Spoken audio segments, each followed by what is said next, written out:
अस्सलामुअलैकुम, my name is Bisharat Salim and welcome to my YouTube channel. आज के लेक्चर में हम लोग माइक्रोसॉफ्ट एक्सेल में डाटा वैलिडेशन के ऑप्शन के बारे में डिस्कस करेंगे और देखेंगे कि ये डाटा वैलिडेशन का ऑप्शन क्या है और इसको कैसे इस्तेमाल किया जा सकता है। लेक्चर को स्टार्ट करने से पहले आप लोगों से गुजारिश है कि चैनल को सब्सक्राइब करें और बेल आइकन को भी प्रेस करें ताकि नए आने वाले वीडियोस आप तक बर वक्त पहुंच सकें। तो यहाँ पे मेरे सामने एक्सेल का आइकन मौजूद है, इसको मैं यहाँ से ओपन कर लेता हूँ। ये एक्सेल 2013 का वर्जन मेरे पास मौजूद है। ब्लैंक वर्कबुक के ऑप्शन में जाके हम एक नई वर्कशीट जो है वो क्रिएट कर लेंगे।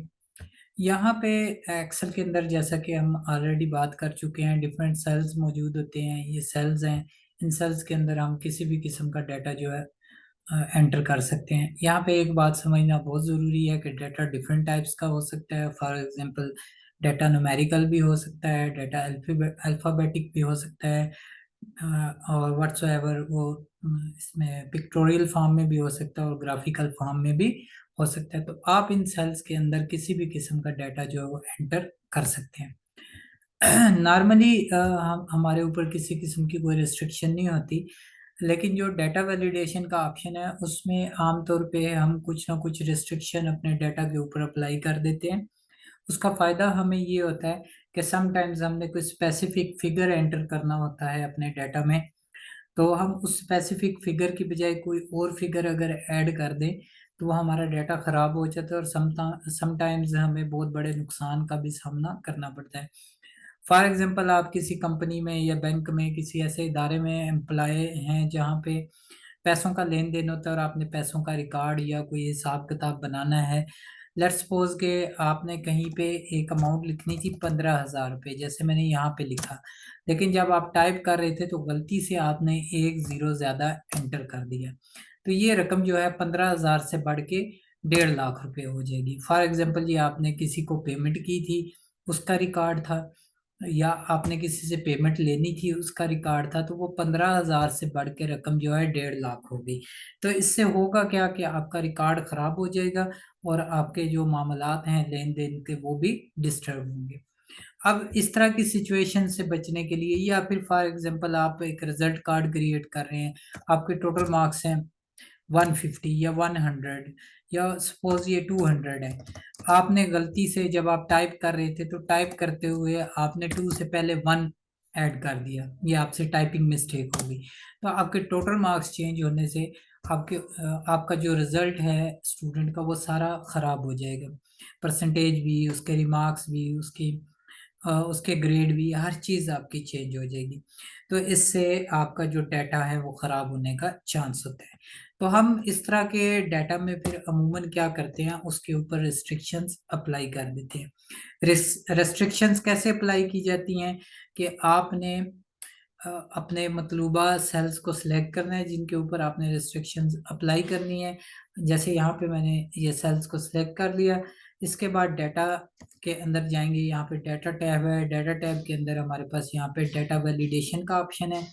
डाटा वैलिडेशन में मैं यहाँ पे क्लिक करूँगा तो ये मेरे सामने एक मेन्यू ओपन हो जाएगा। इस मेन्यू में देखें हमने अलाउ किया हुआ है एनी वैल्यू। इसका मतलब ये है कि इन सेल्स के अंदर हम किसी भी किस्म का डाटा जो वो एंटर कर सकते हैं। अब रिस्ट्रिक्शन कैसे लगानी है, आपने इस एनी वैल्यू के ऑप्शन पे क्लिक करना है और जिस टाइप की रिस्ट्रिक्शन आप लगाना चाहते हैं उस टाइप को यहाँ से आप सिलेक्ट कर लें। फॉर एग्जांपल आपका डाटा न्यूमेरिकल है तो आप यहाँ से होल नंबर ले सकते हैं, या अगर डेसिमल में आपका कोई डाटा है तो आप डेसिमल वैल्यूज को ले सकते हैं। तो मैं यहाँ से होल नंबर को चूज कर रहा हूँ।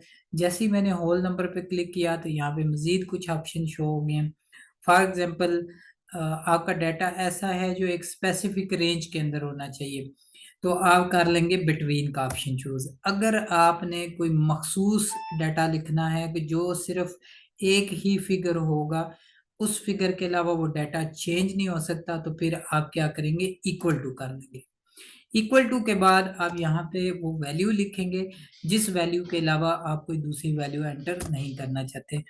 जैसा कि फॉर एग्जांपल आपका एक रिजल्ट कार्ड है, उसमें टोटल मार्क्स 150 हैं और आप चाहते हैं कि 150 के अलावा उसमें कोई वैल्यू शो ना हो, तो आप क्या करेंगे, आप ये 150 को इक्वल टू कर देंगे इन सेल्स के, ओके करेंगे।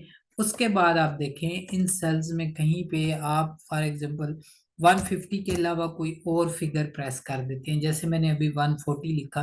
तो जैसे ही मैं लिख के एंटर करूंगा तो आप देख सकते हैं कि यहाँ पे आपके सामने एक एरर मैसेज शो हो गया जिसमें लिखा हुआ the value you enter is not valid, यानी अब आप पे पाबंदी है कि आप 150 के अलावा इन सेल्स में किसी और किस्म की कोई रकम नहीं लिख सकते। तो हम इसको कैंसिल करेंगे और यहाँ पे 150 लिखने की कोशिश करेंगे तो आप देखेंगे कि 150 को उसने एक्सेप्ट कर लिया। क्यों एक्सेप्ट कर लिया है? कि हमने इन सेल्स के ऊपर पाबंदी लगाई हुई है कि इन सेल्स में आप सिर्फ जो रकम लिखेंगे वो सिर्फ किसके बराबर होगी, 150 के बराबर। या अगर हम ये कोई और वैल्यू लिखते हैं ग्रेटर देन 150 लिखते हैं तो इसमें भी आप देखेंगे कि एक्सेल जो है एरर शो कर देगा। अच्छा, ये तो थी एक चीज। इसी तरह अगर मैं बिटवीन करता हूँ, कुछ सेल्स को सिलेक्ट करता हूँ, डाटा वैलिडेशन में जाऊंगा, यहाँ से अब मैं कर देता हूँ इसको बिटवीन, और मैं कहता हूँ बिटवीन 150 टू 200 आ जाए वैल्यू। तो फिर मैं क्या करूँगा, मैं देखूंगा ओके करने के बाद कि ये 150 और 200 के दरमियान कोई भी वैल्यू जो है उसको एक्सेप्ट कर रहा है। जैसे ये 160 जो है ये 150 और 200 के दरमियान में आ रहा है, इसलिए इसने इसको एक्सेप्ट कर लिया। लेकिन अगर मैं बिलो 150 जो कि रेंज में नहीं है वो लिखता हूँ तो वो इसको एरर यहाँ पे शो कर देता है। तो इस तरह से हम डाटा वैलिडेशन का जो ऑप्शन है इसको यूज कर सकते हैं। और कभी अगर आपने डाटा वैलिडेशन अप्लाई की हुई है और इसको रिमूव करना चाहते हैं तो अगेन आप सिलेक्ट करके डाटा वैलिडेशन के ऑप्शन में जाएंगे और वहां पे जाके आप कर देंगे allow any value. Any value allow करने के बाद ओके करेंगे तो उसके बाद अब आपको अलाउ है आप जो मर्जी डाटा इसके अंदर लिखें, यानी आपके ये सेल्स दोबारा से नॉर्मल रूटीन में चलेंगे। तो इस तरीके से हम इन सेल्स के अंदर जो है रेस्ट्रिक्शन या ये जो वैलिडेशन का ऑप्शन है ये अप्लाई कर सकते हैं। इसमें हमें दो चीज़ें और भी नज़र आती हैं। पहली चीज़ है इनपुट मैसेज। अगर आप इन सेल्स के साथ कोई मैसेज डिस्प्ले करना चाह रहे हैं तो आप इनपुट मैसेज के ऑप्शन में जाके वो मैसेज शो कर सकते हैं। अभी देखें जब हम इन सेल्स पे क्लिक करते हैं तो किसी किस्म का कोई मैसेज यहाँ पे शो नहीं होता। लेकिन अगर मैं कुछ सेल्स को सिलेक्ट करके डाटा वैलिडेशन में जाके यहाँ से कोई इनपुट मैसेज दे देता हूँ, फॉर एग्जांपल मैं इसका टाइटल लिखता हूँ इंफॉर्मेशन और यहाँ पे मैसेज लिख देता हूँ you are restricted to write data in these cells, okay करेंगे। तो देखें जब मैं इन सेल्स के ऊपर क्लिक करता हूँ किसी भी सेल पे तो वही हेडिंग और वही मैसेज जो मैंने वहां पे टाइप किया था वो यहाँ पे आपको नजर आ जाता है, ये देखें। अच्छा, जब मैं इस रेंज से बाहर जाता हूँ तो फिर वो शो नहीं होगा क्योंकि ये सिर्फ उतने एरिया के ऊपर वर्क करेगा जितने एरिया को हमने सिलेक्ट किया हुआ है। अच्छा, इसी तरह इसको अगर हमने रिमूव करना है तो इनपुट मैसेज के ऑप्शन में दोबारा जाएं और यहाँ पे इसको रिमूव करें, बैक स्पेस करें, ओके करें तो ये आपका मैसेज जो है यहाँ से रिमूव। इसी तरह जितने सेल्स को आपने सिलेक्ट किया था सब में जाके आप सेल उसको इनपुट मैसेज को रिमूव कर सकते हैं। ओके करेंगे तो इन सेल्स में से इनपुट मैसेज जो है वो रिमूव हो जाएगा। इसी तरह यहाँ पे ऑप्शन आपको नजर आएगा एरर अलर्ट का। आपको याद होगा अभी जब थोड़ी देर पहले हमने यहाँ से अलाउ के ऑप्शन में जाके चेंजिंग की थी तो एक एरर अलर्ट शो हो रहा था। तो एरर अलर्ट में भी डिफरेंट ऑप्शंस हैं, आप इनको वन बाय वन यूज कर सकते हैं। इनके साथ जो मैसेज आप शो करवाना चाहते हैं आप वो मैसेज भी अपनी मर्जी का यहाँ से लिख सकते हैं। और एट द एंड अगर आप इनको क्लियर करना चाहते हैं तो यहाँ से क्लियर ऑल करके इसको दोबारा से ओरिजिनल वर्जन में शो कर सकते हैं। यहाँ से क्लियर ऑल आप इनपुट मैसेज में भी कर सकते हैं। अगर आपने कुछ टाइप किया हुआ इनपुट मैसेज